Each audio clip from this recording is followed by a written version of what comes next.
relationships are the key to health and happiness. If you have healthy relationships, and very specifically, not just relationships like you have to be married or you have to be in love or anything like that, but the genuine human connections. Meaningful relationships don't just happen. You don't just meet your soulmate and then that's it.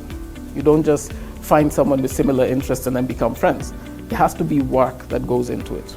The stages started with rule-based AI. Rule-based AI basically was something where you could give a system a set of rules and it would learn based on that set of rules. So, perfect example, do you remember the chess computer that was beating all the chess champions in the 90s? That ran off of a floppy disk. Had a simple set of rules and it still beat the smartest chess players we had in the world. Had one set of rules and that's what it did. That was artificial intelligence back then, right? Then what happened after that is what I call CARS, because I like acronyms, which is Context Awareness Retention Systems. Every time you say, hey Siri, or hey Google, or hey Alexa, or hey Cortana, every time you say that, you're talking to a car. You're talking to something that is context aware. This context awareness was revolutionary because it formed how we interact with AI.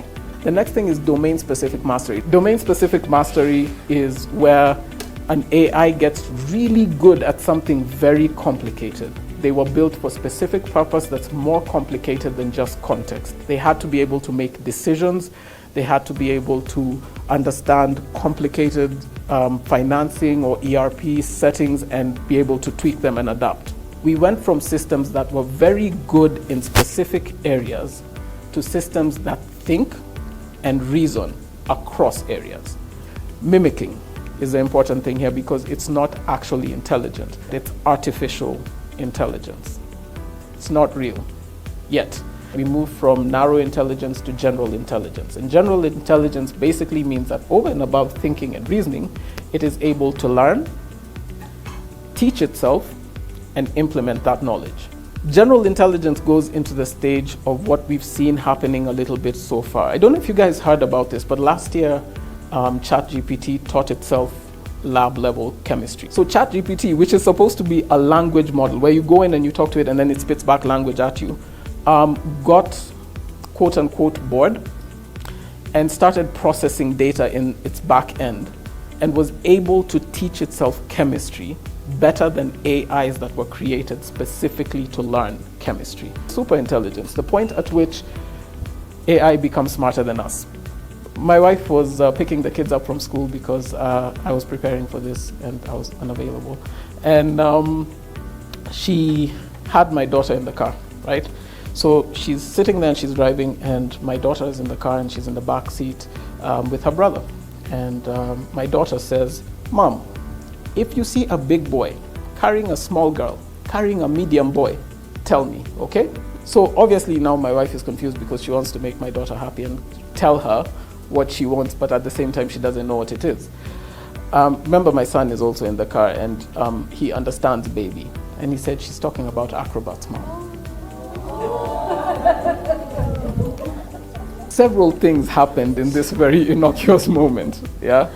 First thing that happened is that my daughter learned about acrobats because she's been seeing them on the side of the road and nobody is talking about it. No one is saying anything. So she knows them and she knows what they can do. She just hasn't learned the vocabulary around it. And then the second thing that happened is that my son understood what it looks like when mommy doesn't know and was able to interject. And then my wife, in the process, learned about this dynamic that is happening here. She learned that they have some sort of secret language and now we're terrified. The point I'm getting at here is that this is how we learn. This, practical example is how we've learned things since time immemorial, and this is how AI is learning as well. Because remember, like I said, we're in the first stages. This is narrow. This is still very shallow. And it's still asking questions and getting answers. So ChatGPT learning about lab chemistry was probably because one of you asked a chemistry question and it didn't have an answer. Then it went looking for chemistry and then said, "Oh wait, what's this over here?" And spent, 2 GB of its data just processing it and then came out and said, "Okay, cool, now I can make a bomb." Now, it wasn't the outcome to make a bomb, but now it knows how to do it, right? And it's not malicious. I think this is the thing that we need to remember. We, as people, might might have intents that are not quite there yet. But in many cases, all it's trying to do is learn. So AI was asked to create images of Black African doctors. This was the exact prompt. Black African doctors treating white kids. 22 times, by the way. 22 times the doctor was white. 0 times the kids were white. So these guys, because they were determined to get this right, decided they're going to be more specific, and they entered phrases that mentioned Black African doctors providing food, vaccines, medicines to white children who were poor or suffering. And they asked for images depicting different scenarios, and they tried this 100 and something times. And out of 150 images of HIV patients, 148 were Black and 2 were white. Lean into your expertise, because you're the people who are able to correct this thing very quickly. If you take what you know about the different areas of marketing that you're in and try to bridge the information gap with your knowledge, your expertise, your experience, you're able to get better outputs. However, if you strictly rely on it, like those guys who said, well, Black doctor helping white kids, give it more to work with. And that's where I think the positive side of this is, because for us as marketers, again, this is a 50-foot down view. For us as marketers, our role is basically now to make better AI. Real connections take work. They work, but they also take work, right? And what I mean here is that we have to be able to base what we do based on what we do. We have to be able to speak through AI without using AI for that conversation. We know what this tool can do, but we also know who this person is. What then ends up happening is that you realize the perception is not the product. The emotion is the product. And at some point, you cannot attain real emotion, like real genuine emotion. Like you can get the image and it looks like the image, but it's the same thing we got with Shutterstock. Happy guy jumping after he wins the lottery. Yay! How many of us believe he won the lottery?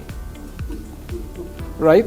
You know what I mean? So, yeah, exactly. And that's the gap that I feel that we need to kind of embrace, is that the knowledge gap, the information gap that cannot be bridged by AI is ultimately going to be defined by us.